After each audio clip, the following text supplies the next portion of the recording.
Dream On by Aerosmith. For this little piece here, I'm focusing on a transitional lead part that happens, I don't know how many minutes into the song. I think it's after the lead guitar part or the little lead breakdown. Anyway, I'm sure you'll find it. This guy, written in the key of F minor, is the scale that we're using for this.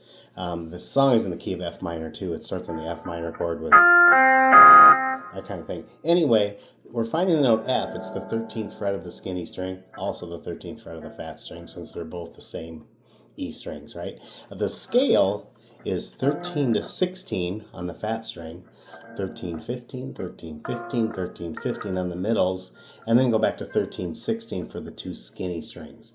For this little run that he's doing, he doesn't go to the skinny string, but he takes the 16th fret of the second string and he bends it up to sound like the 13th fret of the skinny string.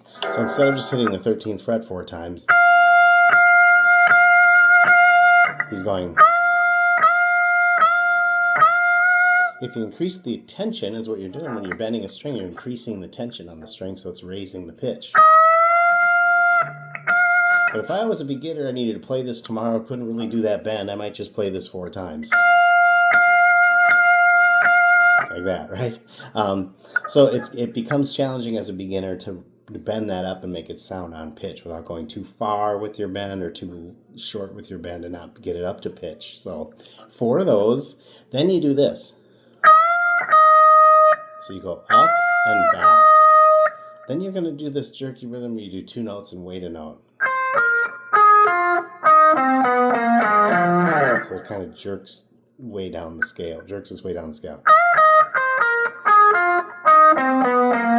Now when you get to the 5th string, you'll notice I'm adding an extra note in there. I'm adding this note with the middle finger. These 2 notes are in the scale. This is called the blues passing note. It works great if you're just passing your way through it. It works pretty gnarly if you're trying to hang out on it. So, but anyway, he's going. Now you notice I broke position there too and went down here instead of going to the pinky at the fat string here. This is quite a bit bigger of a reach. If I just take the pointer finger and go down 2 spaces, I'm hitting the very same note as would be here. And that's more friendly to your fingers and your life, right? And then my hand's set up so that I can hit the final note with my ring finger instead of my pointer where it would have been. Anyway, that's that little lead guitar part there. Then it goes down to a B flat chord. So B flat's the 1st fret, and then the 3rd fret with this to make it a 5 chord.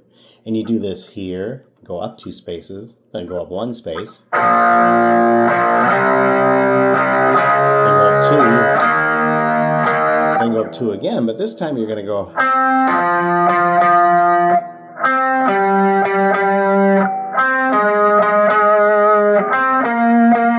So you get up here, but instead of strumming the chord, you're hitting the high note of the chord and then a bass note. And the bass note's going to continue to climb, but that highest note stops short right here. So do what you need to do with your fingering to make that work, but this guy's in every single one of those, right? Then the last piece of this,